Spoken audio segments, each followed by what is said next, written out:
আসসালামু আলাইকুম। ASB civil engineering YouTube চ্যানেলে আপনাদের সবাইকে জানাচ্ছি আন্তরিক স্বাগতম। এতদিন ভিডিও না দেওয়ার জন্য আমি আন্তরিকভাবে দুঃখিত। এখন থেকে প্রতি সপ্তাহে ভিডিও দেওয়ার চেষ্টা করব। আশা করি আপনারা আমার পাশেই থাকবেন।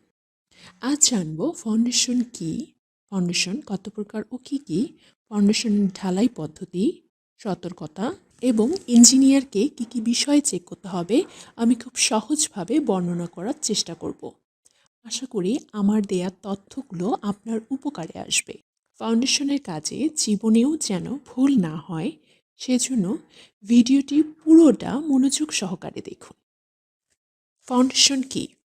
স্ট্রাকচার বা কাঠামোর নিজস্ব ওজন এবং এর উপরস্থ অন্যান্য ওজনকে মাটির শক্ত স্তরে স্থানান্তর করার জন্য কাঠামোর যে ভূনিম্নস্থ অংশ কংক্রিটের ব্লক বা পাইল বা গ্রিলেস ইত্যাদির সমন্বয়ে কৃত্রিমভাবে তৈরি করা হয় তাকেই ভিত্তি বা ফাউন্ডেশন বলে। ফাউন্ডেশন কত প্রকার ও কী কী? ফাউন্ডেশন প্রধানত দুই প্রকার। এক, গভীর বা ডিপ ফাউন্ডেশন। দুই, অগভীর বা শ্যালো ফাউন্ডেশন। গভীর ফাউন্ডেশন যেমন pile foundation, coffer dam, well foundation ইত্যাদি। অগভীর ফাউন্ডেশন যেমন spread footing, combined footing, strap footing, mat footing ইত্যাদি। ফাউন্ডেশন ঢালাই পদ্ধতি। ফাউন্ডেশন কাজ করার আগে গ্রিড লেআউট দেয়া গুরুত্বপূর্ণ। এজন্য প্রথমে প্ল্যানে ফাউন্ডেশন লেআউট এবং কলাম লেআউট খুব ভালোভাবে দেখে নিতে হবে।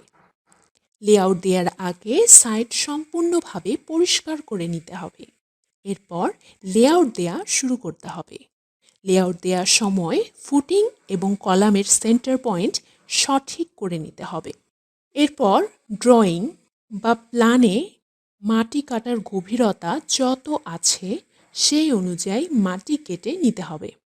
মাটি কাটা হয়ে গেলে গভীরতাটি ভালোভাবে লেবেলিং করে নিতে হবে। মাটি যদি ভালো হয় তবে ইটের ফ্ল্যাট সোলিং করে ফাউন্ডেশনের কাজ শুরু করা হয়।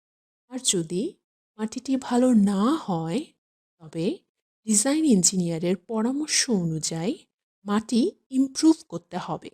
ইটের ফ্ল্যাট সোলিং করার আগে ফাউন্ডেশন বেডটি ওয়াটার লেভেল ব্যবহার করে লেভেল করে নিতে হবে।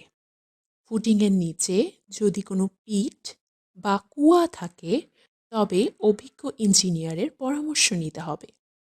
ইটে সোলিং করার জন্য অবশ্যই ফার্স্ট ক্লাস ইট ব্যবহার করতে হবে, কারণ যথাযথ শক্তির ইট না হলে ফুটিংয়ের জন্য ক্ষতিকর।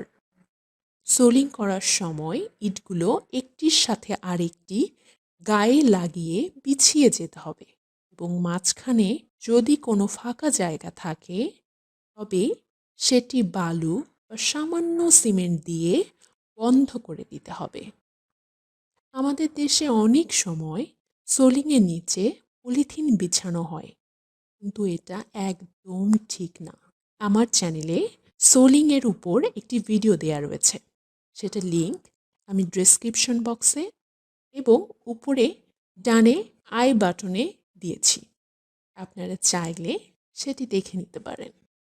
এরপর গ্রিড লাইন থেকে শোলের সাহায্যে ফুটিংয়ের সেন্টার লাইনগুলো ভালোভাবে চেক করে নিতে হবে। এখন ফুটিংয়ের মেইন রড বসানোর কাজ শুরু করতে হবে। এজন্য প্ল্যান দেখে মাপ অনুযায়ী রড বাঁধতে হবে। রড বাঁধার সময় লক্ষ্য রাখতে হবে যেন রডগুলোর স্পেসিং ঠিক থাকে আর লং ডিরেকশন বা লম্বা দিকের রডগুলো যেন নিচে থাকে। রডের নিচে 3 ইঞ্চি ক্লিয়ার কভার দিতে হবে। এজন্য কনক্রিট ব্লক ব্যবহার করতে হবে। অনেক সময় ইটের টুকরো দিয়ে ক্লিয়ার কভার দেয়া হয়, কিন্তু এটা রডের জন্য খুবই ক্ষতিকর, কারণ ইটের মধ্য দিয়ে পানি রডে প্রবেশ করে মরিচার সৃষ্টি করতে পারে।